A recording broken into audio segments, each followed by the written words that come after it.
Very good. Thanks, Candice. Yeah, let's start. Welcome, everyone.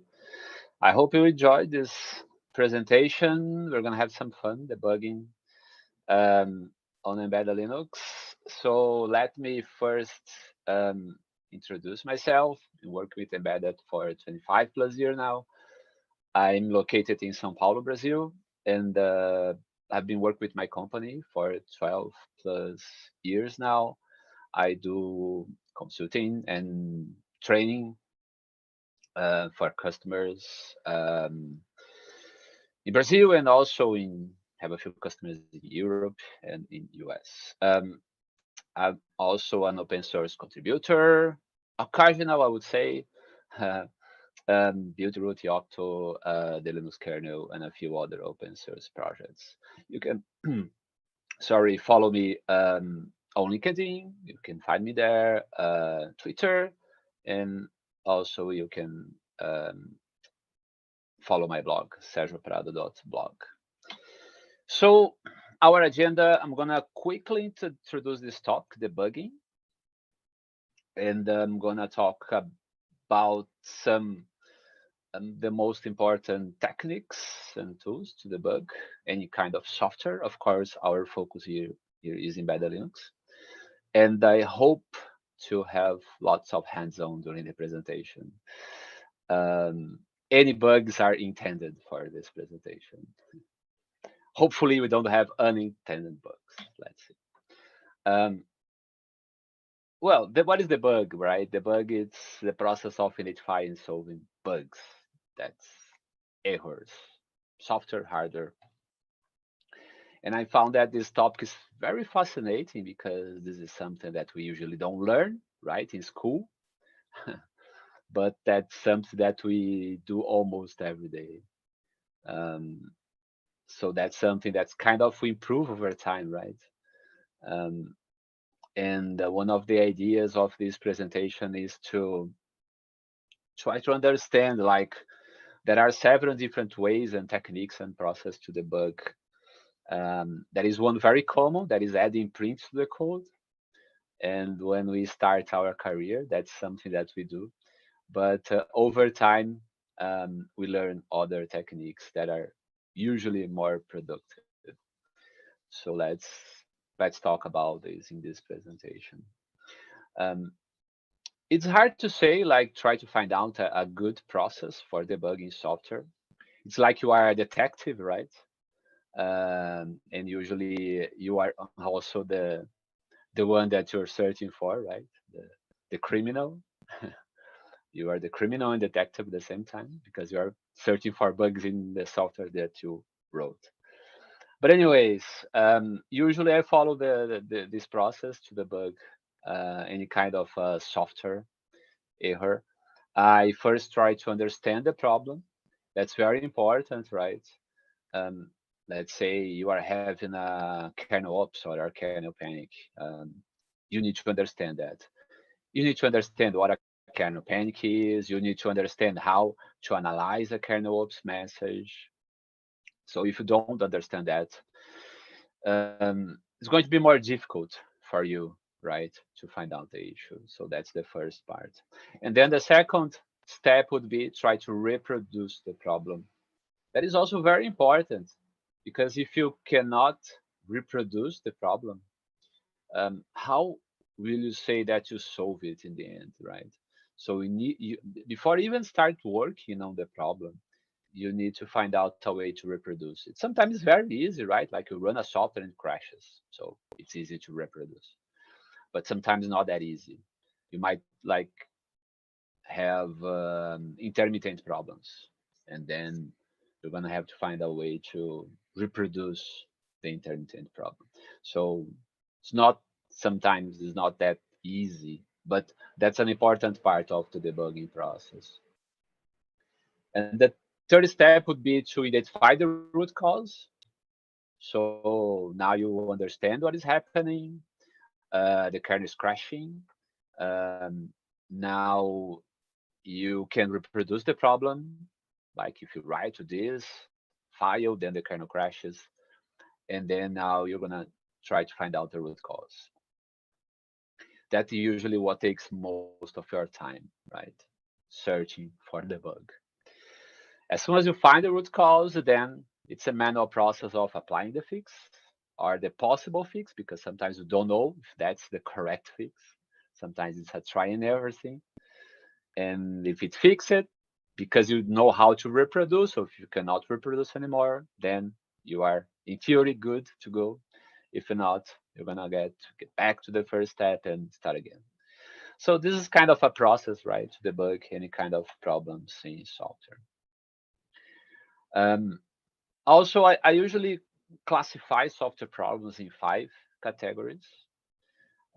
You might find out another category, I don't know, but usually you can take any kind of bug and classify in one of these 5 categories. Crash problems, that's when the software just crashes.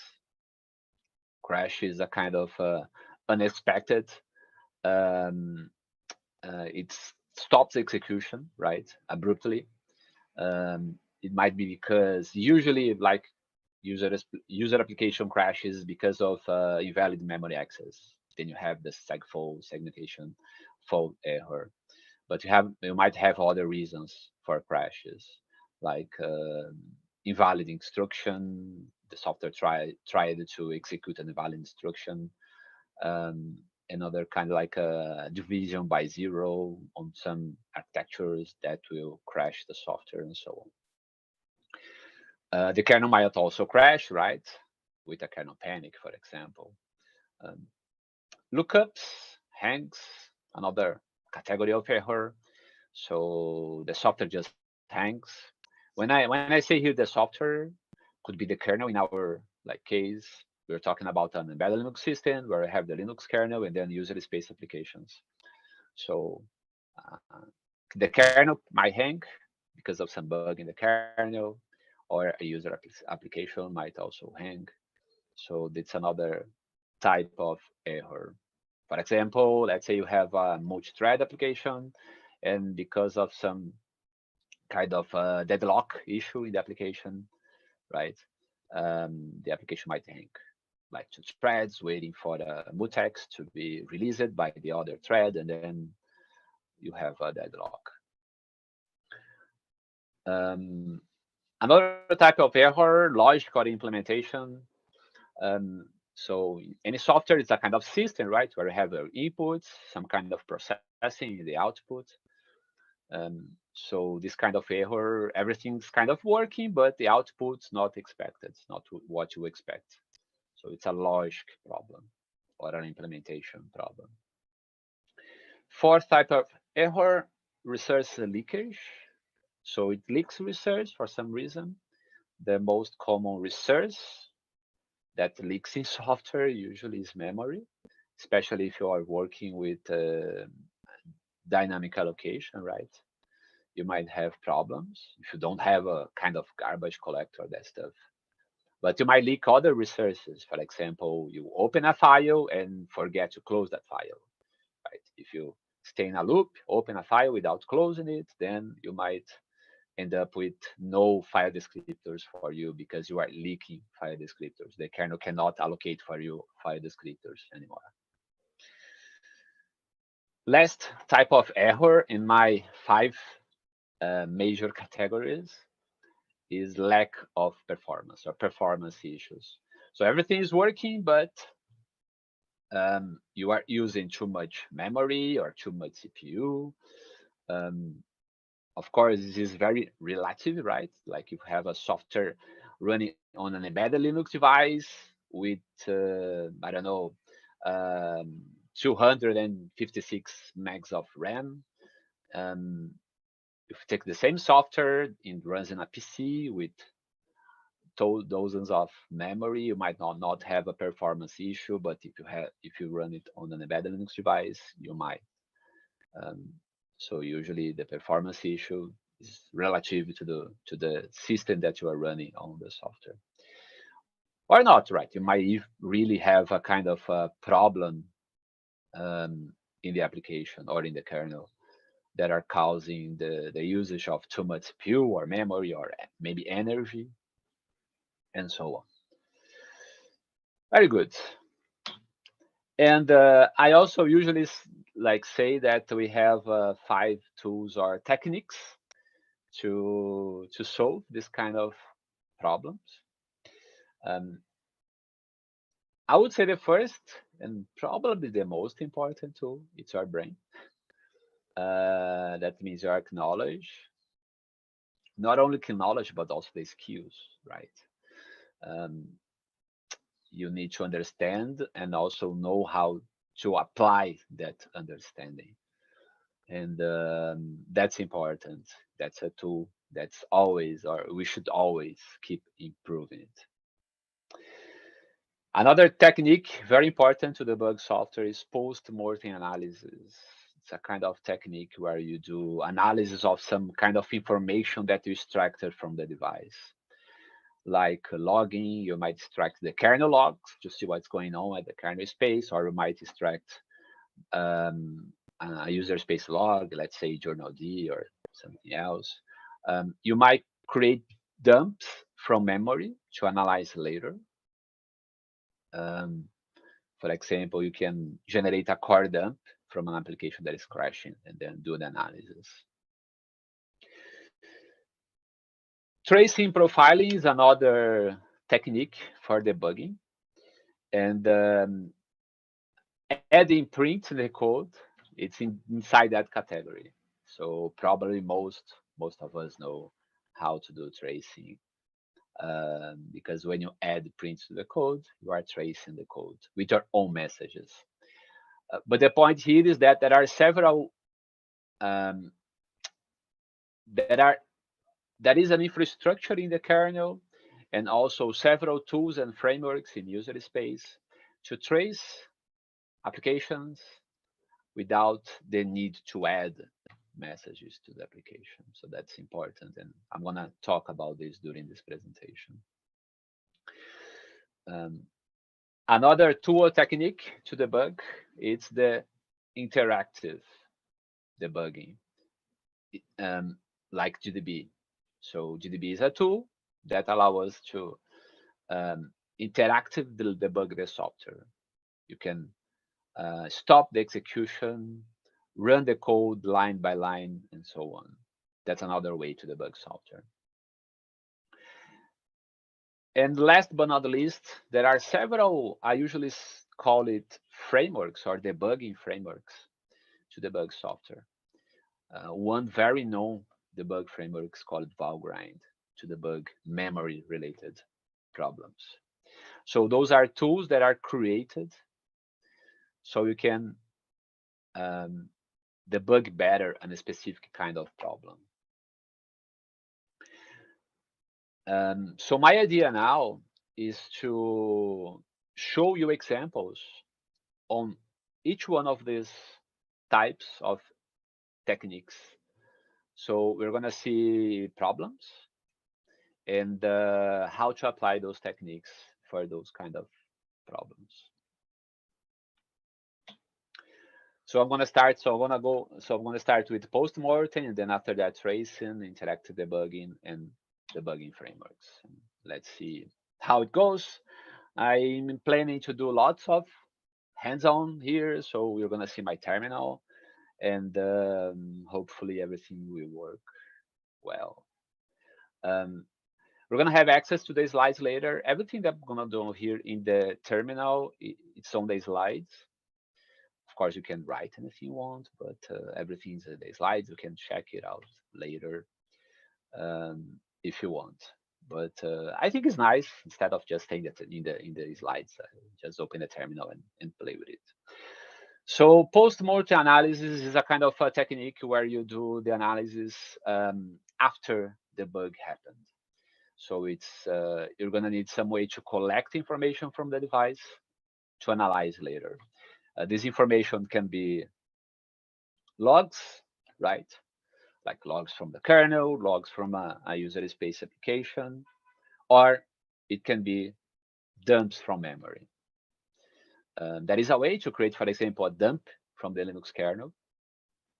There is a group of tools called kdump, and a system call from the kernel called keyexec. that allows you to do that, create a core dump from the kernel. But we're not going to talk about this. We're going to see here core dump in a user displace application, and also how to analyze a kernel ops message. Um, I usually say that post-mortem analysis is a very good technique to analyze crashes and logic problems. That's usually very useful for those two kind of problems. Let's see here a few examples. We don't have much time to go over like every detail, but I hope I'm going to focus here on the most important things, and I hope that will be useful for you. If later you want more information about a specific part of this presentation, you can just write me. So a kernel crash. I have here this board, as you can see, my camera. I'm running here a small embedded Linux system that I created with buildroot. I'm doing the boot over network, so everything is over network. It's downloading the kernel and the device tree and mounting the root file system, everything over the network. Should be fast the boot because it's a very small system. All right. Let me know if the size of the font is not good for you or if you cannot see it. The first situation I'm gonna show you, it's a kernel. Oops. So I added a few bugs, okay, in the kernel and also in the file in the user space. In some user space applications. So there is a bug in the kernel. If I connect USB stick, the kernel crashes. Nice. So this is a kernel crash. Don't be afraid of kernel crashes. There are lots of useful information here. Since there are only numbers, right? But no, there are lots of useful information here. So this is the beginning of the kernel ops message. This is a kernel ops message. This is the beginning. In the first line, we can see the reason of the crash, unable to handle null pointer the reference. Nice.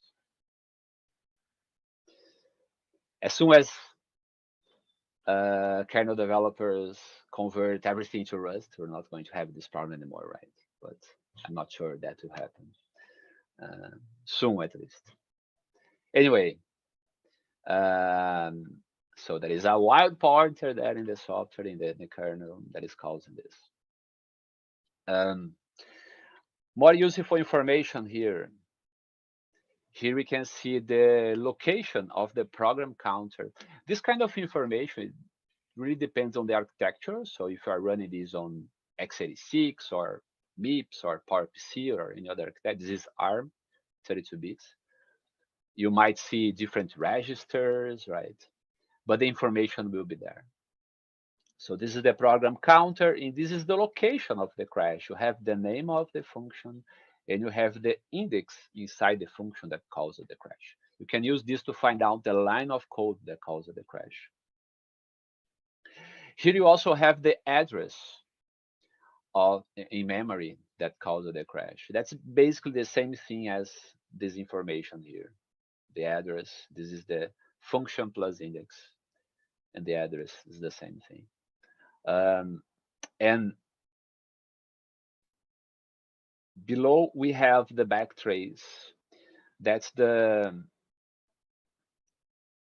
functions that were called until the crash. So kthread called worker thread, that called process one work, that called hub event, going up to here, that crashed. So this might be useful for you to debug like all of the functions that were called. Nice. How can we debug this? So to debug this, we need the three things. We need the source code of the Linux kernel. We need tools from the toolchain. There are two tools that you can use here, GDB and ADGR2line. We need the kernel image in ELF format with debugging symbols. I have here all of this. So this is the kernel source code. I have the kernel with debugging symbols here. This VM Linux file is the kernel image in ELF format. That's not the image that we boot, but it is generated when you build the kernel. And here we can see that this ELF file has debugging symbols. That means you can convert those addresses to symbols, like line addresses. Let's do this. So one tool to do this is ADDR to line.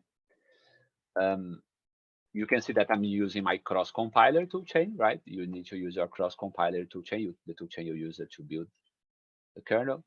I'm gonna pass here -f to see the function. What I want to do is to convert that addresses.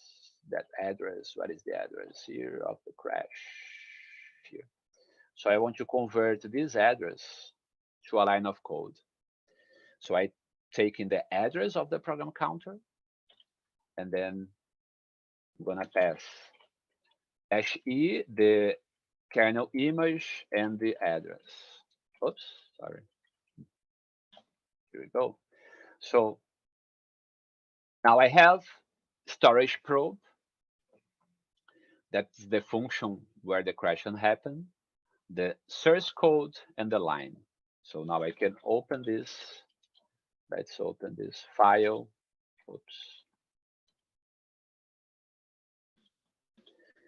1118. This is the line that crashed. And if you want to see why, we can see that this unusual dev pointer is null here, and it was not initialized. So yeah, I added that code there to crash, right? But you could see like how easy it was to find out the line of code that caused the crash. Sometimes not that easy to find the root cause. That's two different things. One thing is to find out the line of code that caused the issue, and the other thing is to find out why that line is crashing. In this case, it was kind of easy, but it might not be that easy, right? But it's better than just open the kernel that's 30 million lines of code and starting adding prints to it. Much better. So this was a kind of example on doing post-mortem analysis in a kernel code. I want now to show another example on doing this on a user space application. So I have here an application. Again, everything that I have done here in the terminal, it's in the slides, right? So you can see all of the comments here. And you're gonna be able to refer to the presentation later. It's going to be on YouTube, so you can watch it later again if you want to review this process. I have another example here. So I have this fping application that is crashing.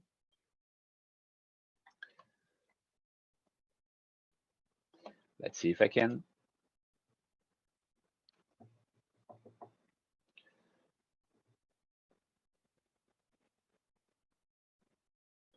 Checking if I have any questions. Not. Oops, it's in a boot loop, probably because I forgot to remove the pen drive and it's crashing every time it boots. There are a couple of questions okay. About the first question is, I did answer that question, but you can add your take on it as well. The more you test, less you debug. Am I wrong? That was the first question. I would not say like the more you test, the less bugs you have, but I would say the better is your test coverage, then for sure less bugs you have in the code. Because sometimes you test, but you test the wrong thing, or you not cover everything from the software. So there are several ways that these talks not focus on avoiding adding bugs to the code or preventing from adding bugs to the code, right? But like working with unit tests and doing tests before release. I mean, there are several different techniques that you could apply to prevent from adding bugs to the code. It's impossible to not add any bugs to the code. I mean, probably the only code that doesn't have bugs is the code that doesn't have any lines. But the more you cover your software from the testing perspective, the better for sure will be, yeah, the quality of the code. Yeah. So there is another question about, I think that material, that the image, let me see what the question is. Can we get training materials such as source and images for the steps that you are showing, I think? That's probably the question, the image. Yeah, this talk is part of my training on debugging, and everything is open. So I can provide you with links so you can install this material and try for yourself. I'm using here a TorrentX board, and for you to run all of those hands-on, you're gonna probably need this development board or adapt to, I don't know, Raspberry Pis or any other maker boards. But I can share with all of you if you want. I'm gonna send the slides with the links for my training, and then you think you can Joan, you think you can share the link to the with the slides? Yeah, we can definitely share the links, definitely. Okay. So you can just include it in the slides and we'll share. And the other question is how to debug issues that are difficult to reproduce on systems.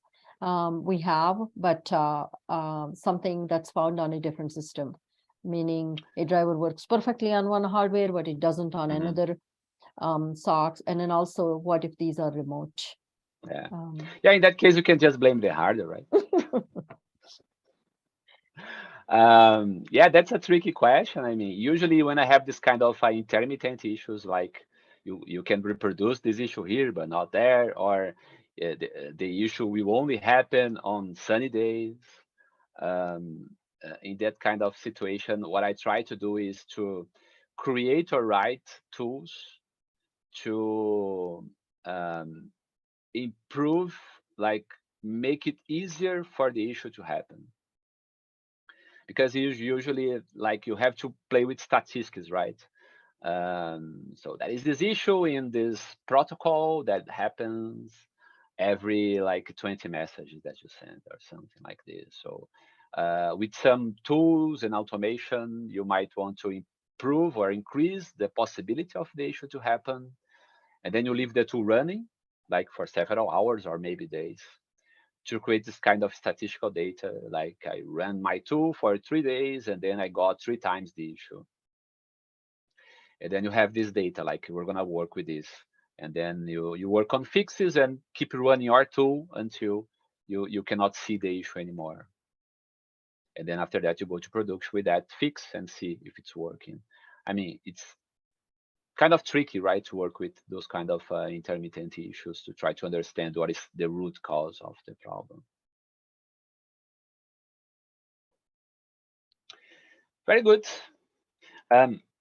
So I want to show you now another situation where we do post-mortem analysis. So this is an application that is crashing. Of course, I added this crash. And how can we debug that? So we could start here a GDB session. That could also be effective. But I'm going to do it post-mortem analysis. So what I want to do here is to create a core dump of the application. A core dump is a kind of a snapshot of the application that crashed. So let's do that. There is a tool called ulimit that makes it possible to configure the limits of an application, like how many threads you can create, how many files you can open, and that stuff. So one of the limits is the size of the core dump. And then you can configure that with the -c parameter. By default, it's 0. Of course, it depends on your system, on your distribution, for example. But if you don't change it, by default, the configuration is 0. So I want to increase that to unlimited. So that means unlimited, sorry. So now I can create unlimited core dump files. That might be a problem for an embedded Linux system because let's say the application is running 1 gig of memory, is using 1 gig of memory. That means the core dump will be of that size. So you need space to create that file in your system. But I mean, here in my specific case, this is no problem because all of my file system is over network. So I have an unlimited space to store files. Now I'm going to run the application again. You're going to see that the core was dumped. So that means now I have here a core file. This file, this is an L file, but basically a snapshot of the memory of the process that crashed. Now I can take this file and on my host machine, analyze it. So let's do that.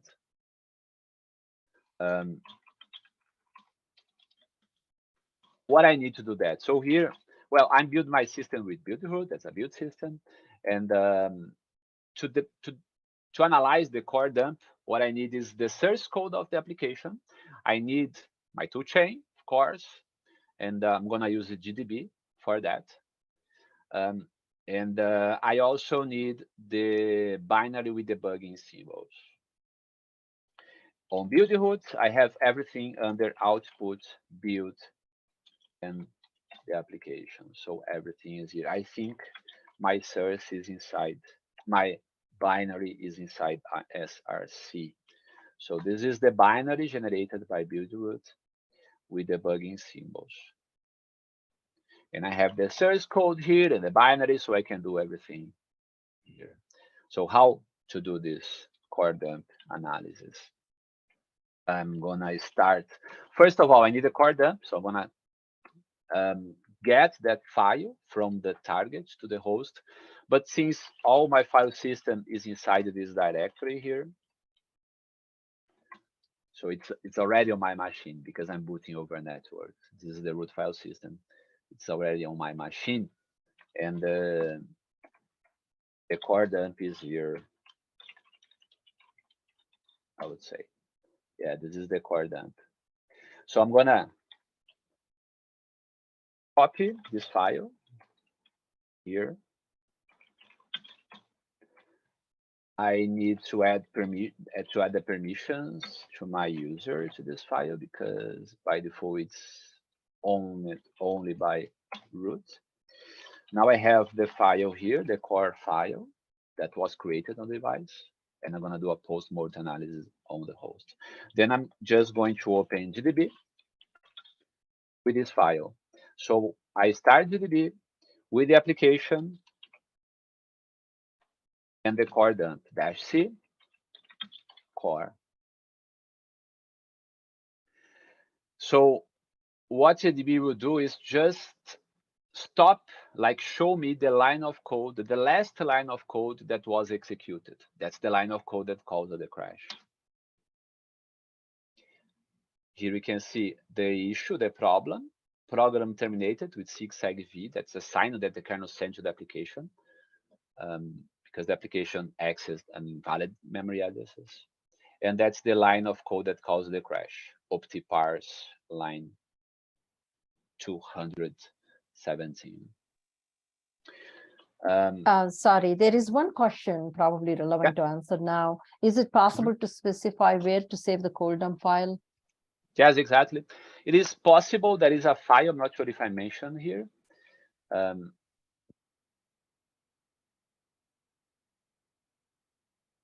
Yes, it's here. So that is this proxy kernel core pattern that you can use to specify information about where you want to generate this file, the name of the file, and so on.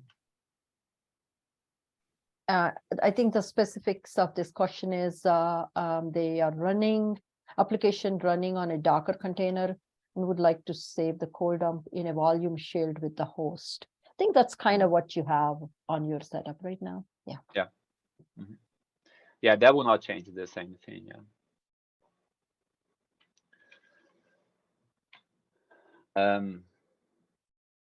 Yeah. So there is a nice feature from GDB that I like. That's the TUI mode, because it shows you a better view of the source code. So if you start GDB with -TUI, you can see like a window with the source code, and that is nice, right?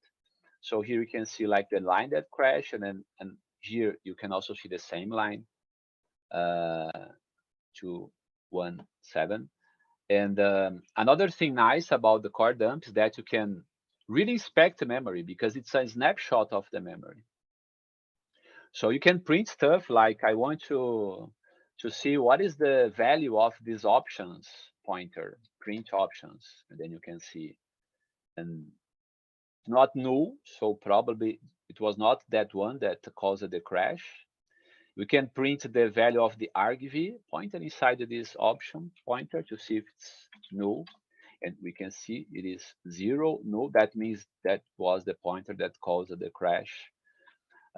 We can actually print the complete structure here, options, print. If I reference this pointer, I can see the complete content of the structure. So as you can see, we really have access to the content of the memory. And I can do a backtrace to see like main called this function crashed. I can go to main like frame 1 and go to main, and then I can see the call to that function that crashed. So I really can inspect the software. Of course, I cannot run the software here, right? That's why you're doing, like, it's a post-mortem analysis. You are not doing an interactive debugging session. I'm gonna do that in a few moments, but not now. So this is a post-mortem analysis. It's very useful for cases where you don't have access to the device. You ask someone, can you please just like run these comments, generate a core dump and send it to me, then I can analyze here. That might be very useful. There is one question about GDB shows up. Sometimes GDB shows optimized out. Why? Yeah. I'm going to post that for everybody. Yeah, that's because when you compile the software with optimizations flags, the compiler will optimize the code. That means the compiler might remove lines of code because it thinks it doesn't need to run, or might reorder some instructions to improve, let's say, the speed of the software or the size. So if you compile the software with any kind of optimization flags, you might have problems. In that case, what I usually recommend, try to debug with optimization on, because that's what it is running, right, on your production system. But if that's causing you problems, like you really want to see this or that and the compiler optimizes that, then you're going to have to turn off the optimizations or decrease the optimization level. Usually on GCC, so if you open the GCC man page, you're going to see those -O options.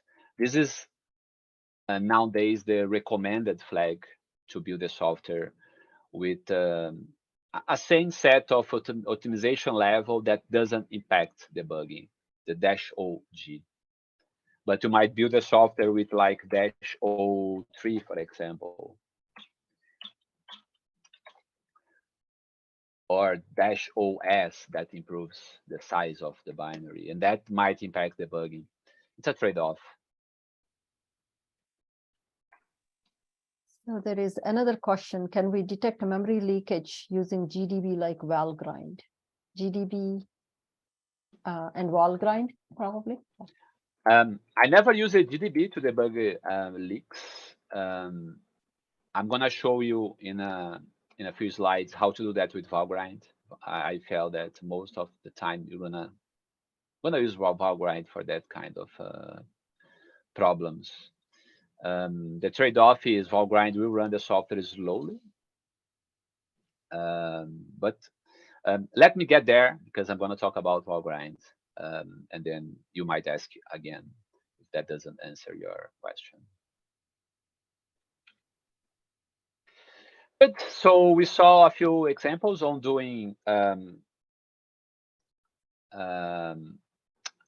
debugging using this post-mortem analysis. I'm not sure how we are on time-wise. We are kind of in the middle of the presentation, so let me know if I should go faster or not. But hopefully you are enjoying. Tracing is another technique to debug software. It's a kind of a specialized type of logging, right? Tracing enables you to trace the execution of the software and also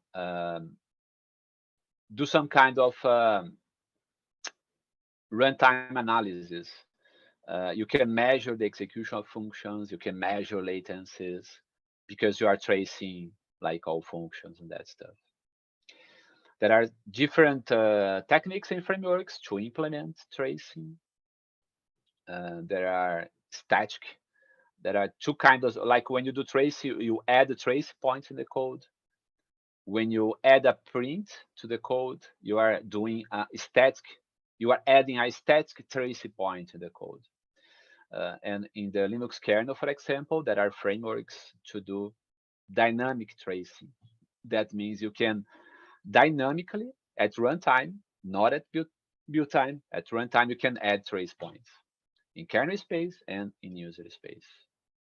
That's very nice. And trace is very useful for different kind of problems. But when you want to measure performance, it helps. When you want to measure latency, it also helps. Lookups, the software is just locking up like some reason.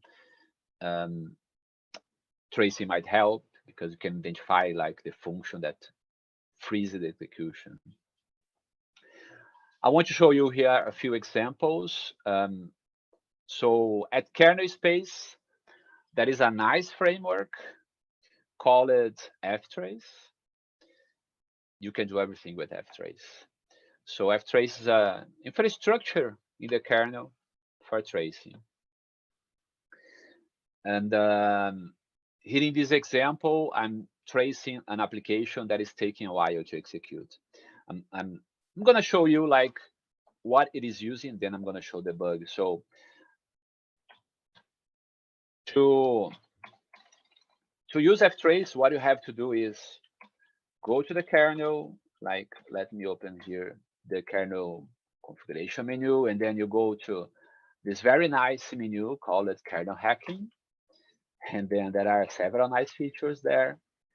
If you have some time, go there and see. And then there is this menu, tracers. If you enable tracers, you're going to enable ftrace. And then there you have several different traces to trace the execution of the Linux kernel. Not only the Linux kernel, but also user space applications. And then if you enable that, you're going to have the basic interface to ftrace is a file system. And then you can just mount it. Tracefs, usually we mount at this directory, syskernel tracing. And then you're going to see there several files to enable tracing. I'm going to show you a quick example of how that works. So we have here, for example, this file called available tracers. And those are the traces that I enable for this kernel. And then I'm going to enable this one, function graph tracer. It's going to show me all of the functions executed at the kernel space in a graph view. So to enable that, I have to write the name of the tracer, to this current tracer file. Now it's enabled. Now what is happening? The kernel is tracing itself and writing to a buffer in memory that we can see with this trace pipe file. So here, what we are seeing is all of the kernel functions being executed. This might be very useful because you don't need like to try to print to the code like I'm executing this function. Now I'm executing this function because it's everything here. You don't need to do anything. And there are several files here because it's a lot of information, but you can filter by process, you can filter by function, by subsystem, by events. So you can really play a lot with this. Here is an example of using ftrace to debug an application that is taking a lot to execute. So I added a bug to the kernel code where if you try to blink a LED, like enabling, turning on an LED, it's taking 4 seconds. Usually it doesn't take 4 seconds, right, to blink an LED. So there is something going on here. Then I mounted ftrace. Then here I'm using a command called tracemd. This is a command to make it easier to use ftrace because I could write directly to those files, but I would need to write to several files to do this tracing, and tracemd would just do that for me. I'm asking tracemd to do a function graph tracing of this command, and then it will run the command. It will trace the kernel and generate a dat file for me with all of the functions executed by the kernel. And then I can take this trace file and ask tracemd to generate a report for me, to parse it and then show me in a human readable way. And then I'm just redirecting that to a log and then catching the log. And then I'm going to see all of the kernel functions executed when I run that command. And here I can see if I now do some analysis on this, I can see that this function, call this function, that call this msleep function, that took 4 seconds to run. So I can see here the cause of that delay in the execution, an msleep call inside this function. I didn't have to do anything, just enable ftrace, generate the tracing, and then do some analysis on the data. I can do that also with a graphical tool called Kernel Shark. Very nice. So for those that like graphical applications, I mean, there are some nice graphs here about CPU usage and the functions that were called. I mean, you have the same information here, but you can filter, do that stuff that you can do with graphical applications. If you want to learn more about ftrace, I would recommend Steven's talks. Those are always very funny. So just go to YouTube and search for ftrace. You're gonna, for sure, find several talks about Steven, and you're gonna have some fun with tracing the kernel with ftrace. I have a few questions. Yeah. Would you like to take them now? Yeah, let's do it. Why not? It's about, if it's about, yeah, this stuff. Okay. So sometimes you get core file from production with optimized values on error line. There is no way to reproduce this. Then what to do? Cry. Well, if you have a core dump, it's a snapshot of the memory. And if the software that you run was compiled in some kind of optimization level, where you cannot really like match the line of code with the memory, with the memory addresses.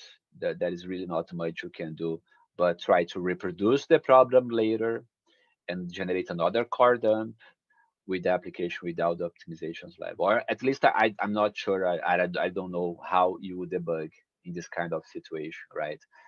It's always a trade-off, right? The like um, the if you want to improve security, usually you decrease debuggability. Um, if you want to improve resource usage, usually you decrease the level of debuggability you have. It's harder to debug, um, and there is not much we can do, right? Sometimes we try to find a good balance between those, but usually, as far as my knowledge goes, there is not much you can do but try to reproduce the problem later with a different level of optimization where you can really debug that software. So the second question is GDB is for user space only. Can we debug kernel via So GDB? let's do it in a moment. Okay, we'll do that. So After commercials. can valgrind catch dynamic library memory leaks? Yes, so valgrind will basically simulate the software, and if the leak is happening at the at the library level, and valgrind will be able to see that. Now, if valgrind will be able to find out the symbols from the library that's causing the leak, then that depends on if you have the library with debugging symbols installed on the target. I'm going to also talk a little bit about that on the valgrind talk. So I think the other question we have is, it's worth mentioning that Ubuntu and other distros have tracing support usually enabled. Yes, some of them do, distros. You can just check those, and if not, you have to enable. I think most of them now have that enabled. Is it possible to filter the output of ftrace to follow single device driver that is running on the system? How does that work? Usually you don't, I mean, you can filter, you can do different kinds of filter. You can filter by function. So you can just say, I want to see, I want to just see only those functions. I want those 5 functions on that. So yes, like if you just want to debug a driver, you can filter by their functions. And you can also filter by module.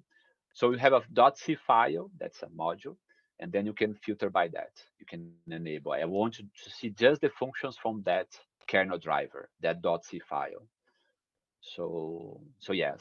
In my example, I have done the debug at the process level. So I asked the tracemd to debug that user space application. So in this trace, I have all of the functions called at the kernel level from this process ID. That was the filter that was created here by tracemd. But yeah, you can change, as I mentioned, by function, by file, by subsystem. So it's pretty much flexible. I think we have one more question here. Do we have any limitation or disadvantages of valgrind? Yes, valgrind will run the software like 5 times lower because it will valgrind, the way it works to capture problems in memory. The way it works is that it will emulate the software. It's kind of like of QEMU. It will emulate the software, your application, that it has like the implementation of synthetic CPUs inside of it. And that means the software will run pretty much slower. So if you don't care about that, usually when you are debugging like memory allocations or deadlocks, you might not care about the speed of the execution speed of the application. But sometimes you might care about that. Sometimes the execution is important, the speed, and you want to really execute the application, not emulate the application. And then you might want to use other tools to debug a specific problem. Then valgring might not be the right tool for you. You just need to be aware of that. The software will run slower. That's the trade-off. So, okay. Just two more questions. There are some scenarios where drivers don't care about function return values and so can silently fail. How does one catch that if the silent failure bites us much after it actually happened? Not sure if I follow the question. So you have a function that doesn't have a return, and if it fails, maybe it's a problem in the design of the function, because if it doesn't have a return in theory, it doesn't want to report a failure. So I'm not sure if I understood that question. Can you rephrase that? Return values are not checked in some cases. Oh, okay. So the return values are not checked. So the function has return values, but they are not checked. And the question is how to debug that? Yes, I think that is the question. So essentially, I think the question is about silent failures, meaning you do not have a good cookie crumbs as you're going by and trying to debug the problem.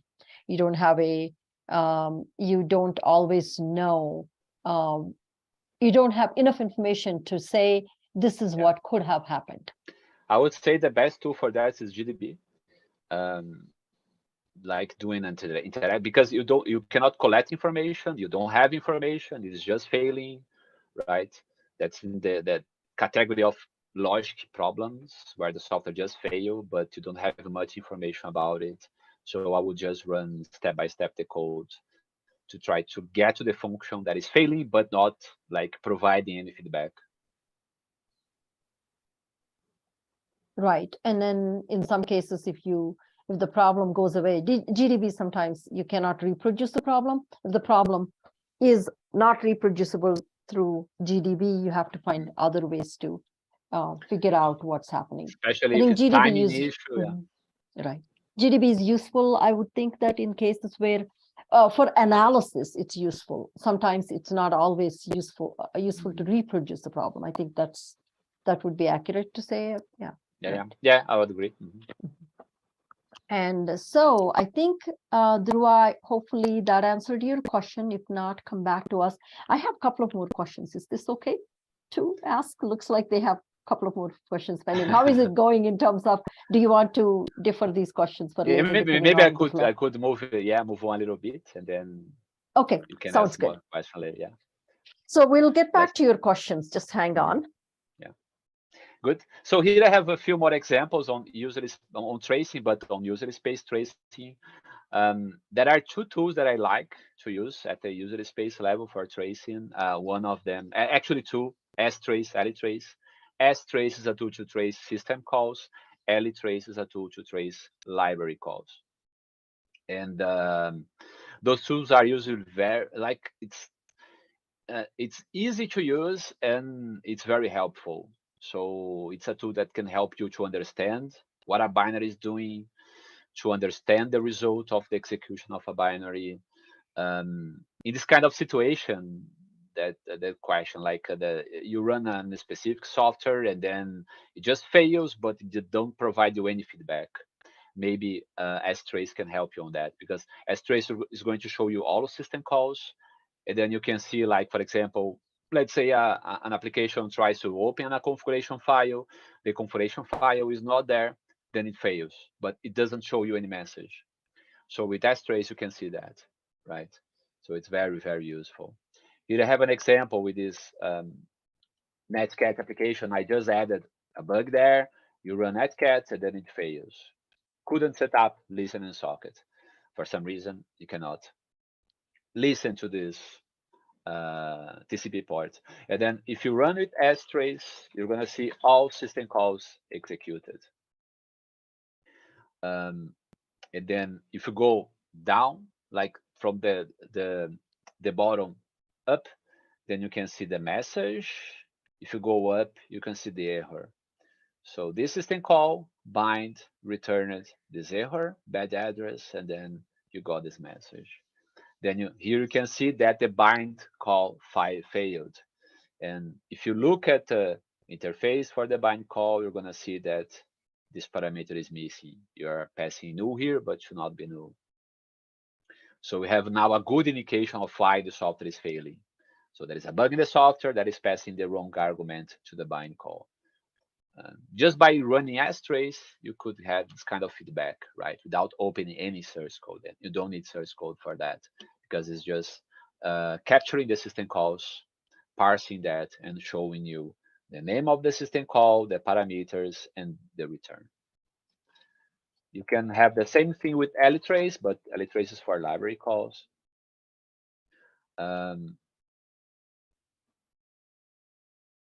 Yeah, those are two very nice tools.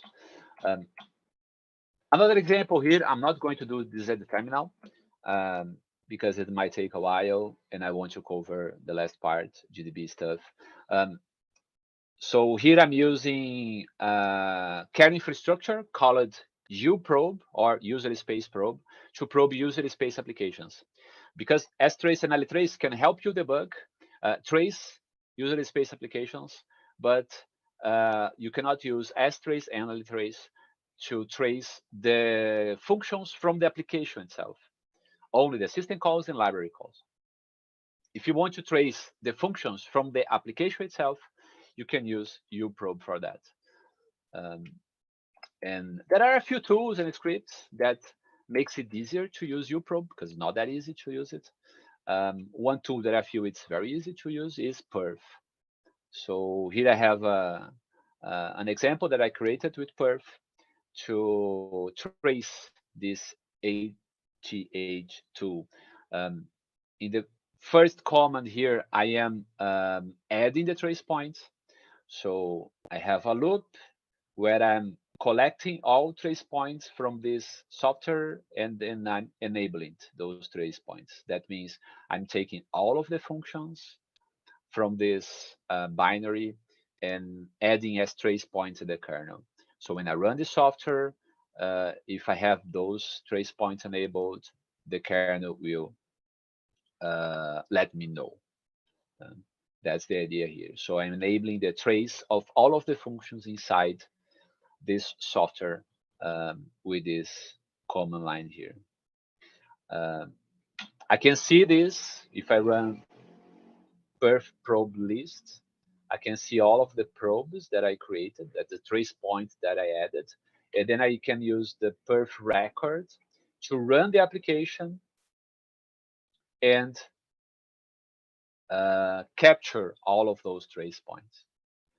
The result of this will be a perf.data file with the result of tracing that application. That means all of the functions called from the application is going to be inside that file.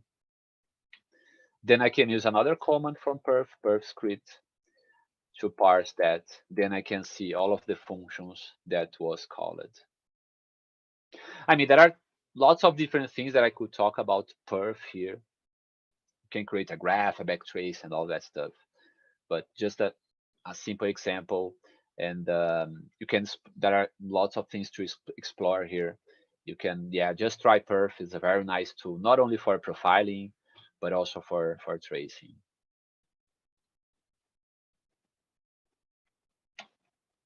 So those are two kind of techniques that I usually use for tracing user space applications.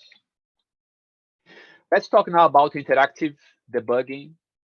That's one of the main techniques that we use for debugging, right?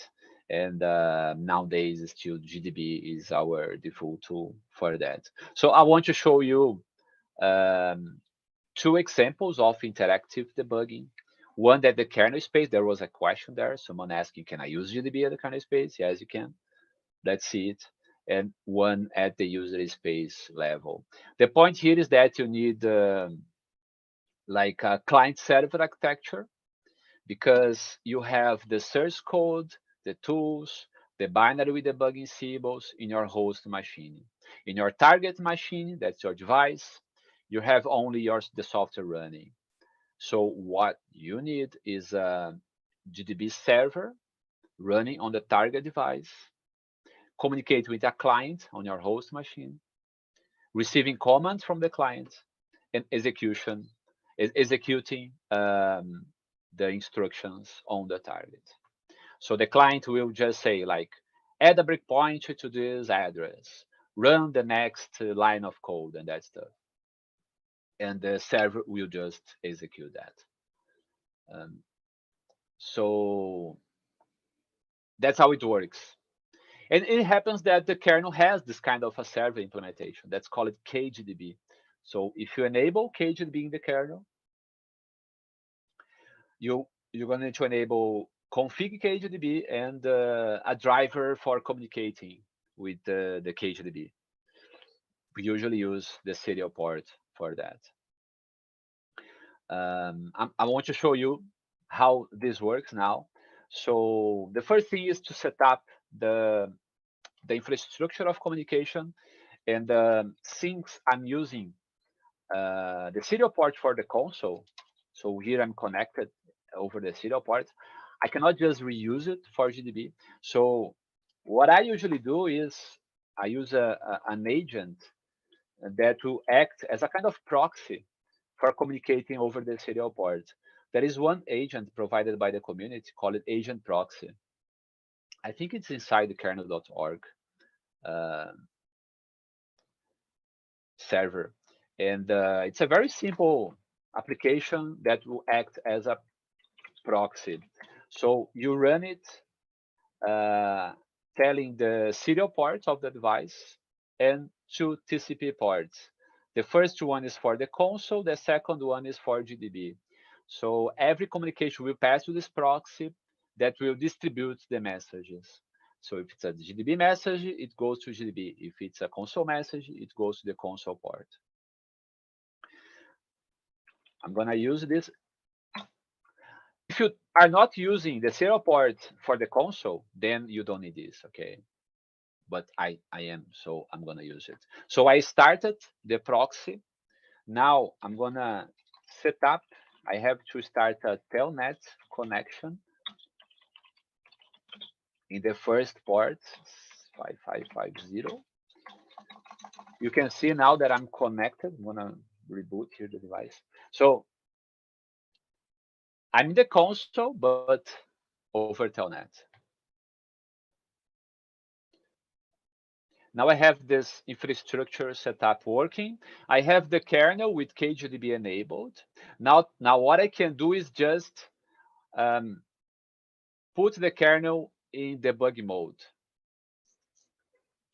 I can do that at boot time or at runtime. I'm going to do at runtime. I created here a small shell script to do that for me, but I will show you. So this is the shell script. I need just to set up the parameter for the communication, that's the serial port, and then use this sysrq command to put the kernel in debug mode. So if I run this, now the kernel is in debug mode. It is basically waiting, everything is like freeze. Now I can connect to the kernel over GDB. Now I'll go to my kernel source code on my host machine. I can start a GDB session using the kernel in L format, the VM Linux image. I'm going to also use the TUI mode for better visualization. Now what I have to do, connect to the device. So there is a command in GDB, target remote.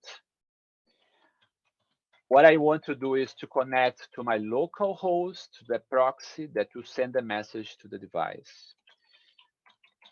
So this port here, that's the port for GDB. Now I'm connected to the kernel. So now I can put any breakpoints anywhere in the kernel, including interrupt service routines and debug the kernel. I'm going to debug this problem here. So let me just get one of the functions, this one. So I'm going to put break function. So I added a breakpoint to a function inside the LED framework from the kernel. Then I'm going to ask GDB to continue the execution. You can see here on the console that the execution is frozen. Nothing is happening here, but I can go here, continue. Now the kernel is executing. So if I go there, it's executing. I'm controlling the execution of the kernel. So now I'm going to write to the LED file. Let me take the command here, this one. And we're going to see what's going to happen. So this garbage that you're seeing here is coming from GDB. Now, if I go to GDB, I'm there, stop it at that function that I added the breakpoint. And then I can run the kernel code step by step. Next, next, next. I can do a backtrace. I can do everything I want at kernel space. So yes, you can do interactive debugging of the Linux kernel with GDB. It might take a while for you to create this infrastructure, but for complicated problems, that might be very, very helpful. To finish this interactive topic, I want to just quickly show interactive debugging at the user space level. So I have here another situation, this one. So tree is hanging. So I have here a problem with the tree command that is hanging. I want to debug it. I could trace, that would be one option. I could add prints to the code to see what's happening. But I mean, let's do it with GDB. How we can debug this with GDB? Again, it's a client server architecture. So I need to start the server on the target and run the client on the host. And there is a common GDB server for that. So GDB server, and then you say like the connection and the command. So I'm asking GDB server, please open a port 1234 to debug this tree/var command. And it's there waiting for a connection. Then now I go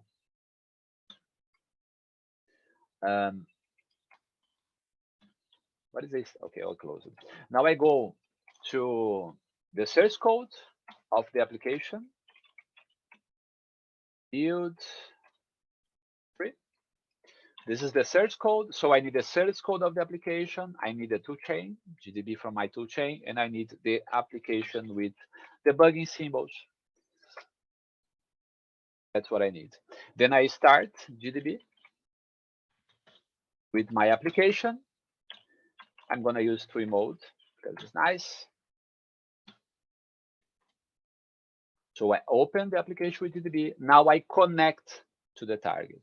To connect to the target remote. Now will connect to the IP address of the target. That in my case is, so I'm doing this. So we saw in the kernel that I used the serial port to transport the communication. Now I'm using an Ethernet connection. So it's network here. So I will use the IP address of the device and the port that I use there. Now I'm connected. It is stopped at the first line of the code, and since I didn't load the symbols from libraries, I cannot see like the source here. But I don't care about this. I just want to put a break at the main function, break main, and then continue the execution. And now I'm debugging the software, so I can run it line by line.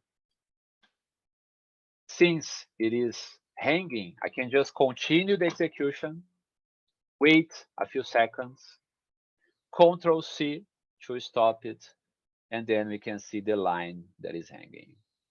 There is a column there that should not be there.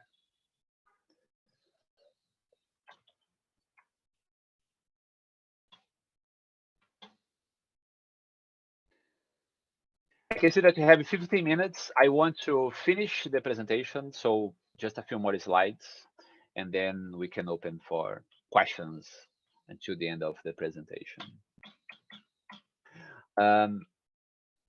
So to finish, debugging frameworks. So that's the name that I give for this kind of tools.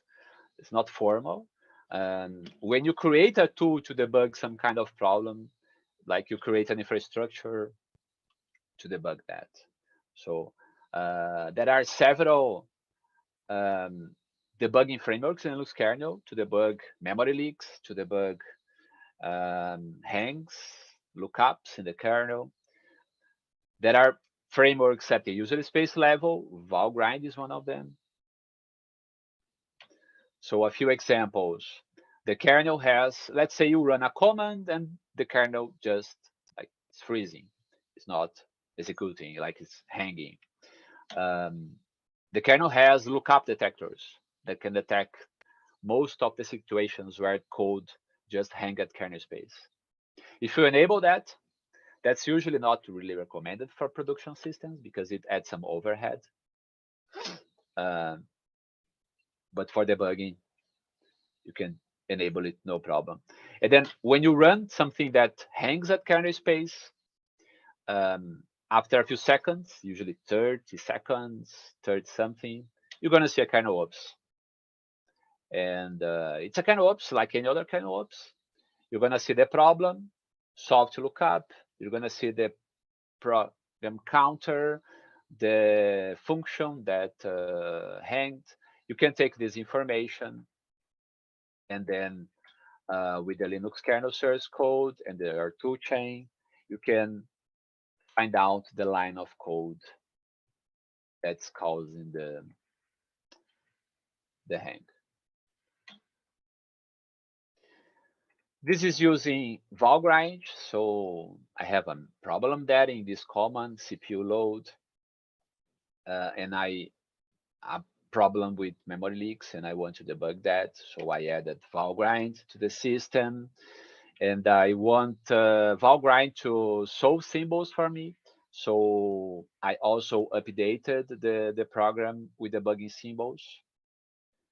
If you don't do that, valgrind is still able to find the issue, but it is not able to solve symbols. So it do not say to you like which line of code that allocated memory that was not deallocated, but it still works. If you have this possibility, it's better to update the binary with debugging symbols to run it with valgrind. And then you run valgrind. There are a few parameters there. I usually use this one for memory leaks, leak check equal full, and the program. Then you leave the program running for some time. You close it, and then valgrind will generate a report for you as soon as it is finished. And then you're gonna see like information about the leaks. So in this case, I definitely lost. That means I allocated and didn't deallocate anywhere. 9 times this size here, 36K of RAM. And then it generates backtrace from the leaks. So this function do start, call it the print CPU load, that called it malloc, and this malloc was not free. And if you open this, you're gonna see the root cause of the leak. So if you run valgrind with binary debugging symbols, you're gonna see this kind of information that is very useful. Source code and lines of code. If you don't, you're gonna have to solve the symbols on the host. You can do that.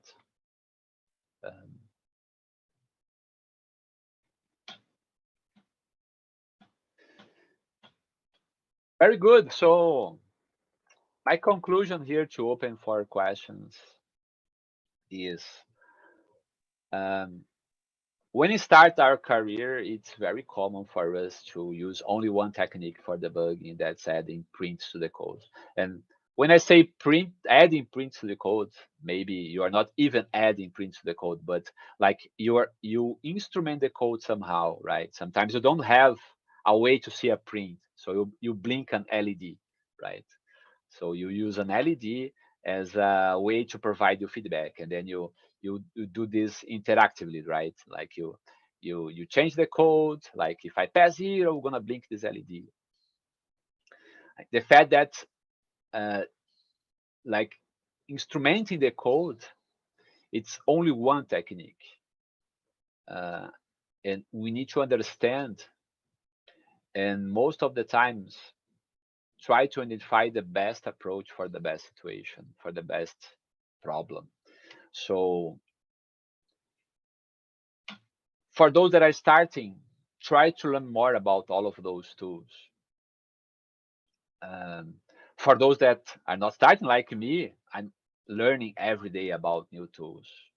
Things are always improving, and I'm always learning about new techniques and tools. And that's very important. To try to always improve the way we do things to be more productive. So this slide shows like for every kind of problem, we might have different options, or and a specific technique might be better. Just as a simple example, interactive debug is very bad for performance analysis because it might probably impact the performance of the system if you run it step by step, line by line. Uh, so it's not good for that specific case. Instrumenting the code, depending on the situation, you might, like when you instrument the code, you might change the behavior.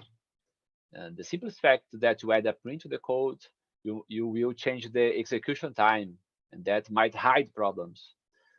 So tracing, for example, might not be good in some situations. Um, so yeah, my point here is exactly that.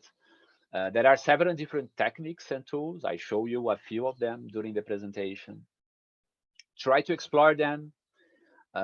We really just scratched the surface. There are lots of stuff. I mean, this material is from my 3-day training on this topic. And I could really turn this into a 5-day training if I want. So there are lots of stuff to talk about, debugging and tracing and performance analysis on Linux. So I hope all of this was helpful. Let me open for questions until the end of the presentation now. Okay, so let's see. I'll start with the question in the Q&A box. How can we extract the trace log in case of kernel panic when the system gets stuck? Good question. So the kernel has a feature to persist, a feature called pstore, to persist logs. If you want that, you might want to have a look. Pstore. So this is a framework that you can use to persist kernel logs, to persist ftrace buffers, to analyze later. It has this kind of architecture where you can define the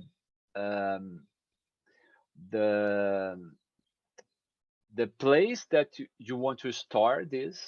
Usually, of course, it is a persistent storage device like a flash device, but you might also want to use memory. So if you have a kind of a soft reset, you can, for example, on ARM, you go to the device tree, you reserve a part of the memory for pstore, and then that part of the memory will be used to persist logging. And then if you have a soft reset, let's say a kernel panic with a reboot, the next reboot, you are able to collect the kernel ops message from the previous boot. So have a look at pstore. There is one question that might be, this could be the very last question probably. Sometimes GDB backtrace shows corrupt stack frame. Why?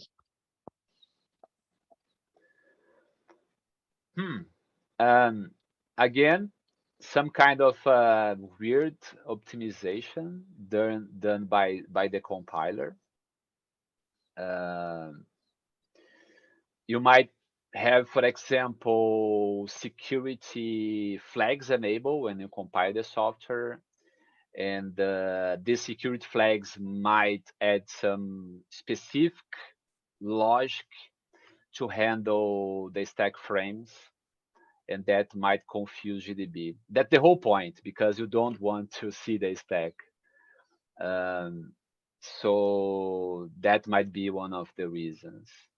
Optimizations or security flags that was enabled when the software was compiled. A few reasons that might cause those corrupted frames that you see on GDB.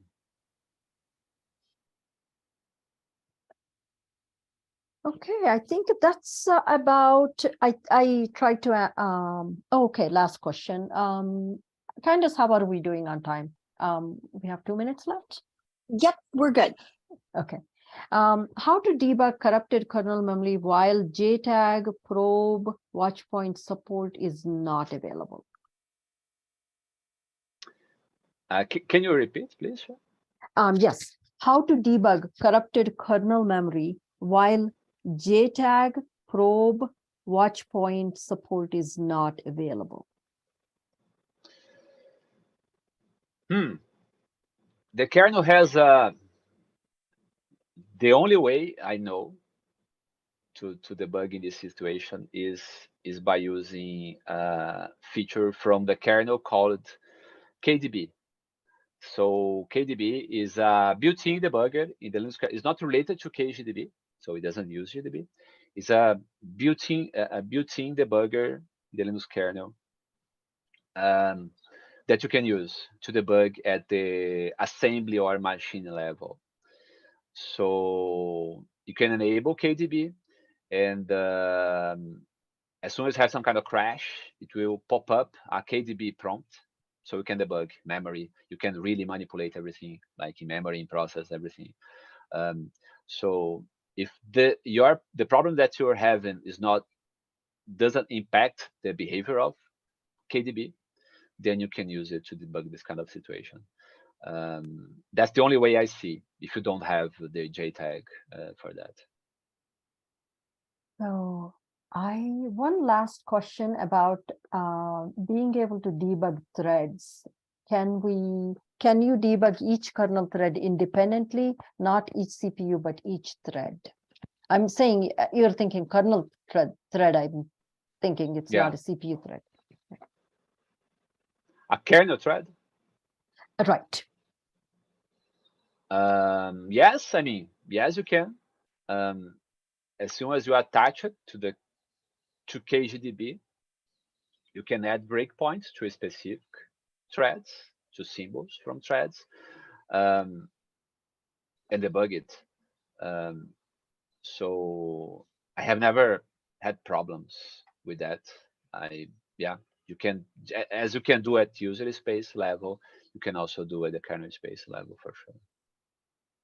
What I found impressive is that you can even do with interrupt service routine. So at the interrupt context, you can debug and run the code step by step. So if you can do that at the interrupt context, for sure you can do that at the kernel thread level.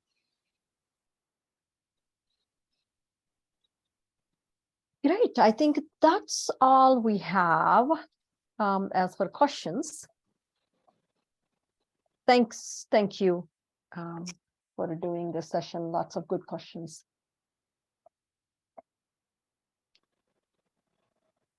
Candace, back to you. Perfect. Thank you, Sergio and Shua, for your time today. And thank you, everyone, for joining us. As a reminder, this recording will be on the Linux Foundation's YouTube page later today, and a copy of the presentation slides will be added to the Linux Foundation's website. We hope you join us for future mentorship sessions. Have a wonderful day. Thank you.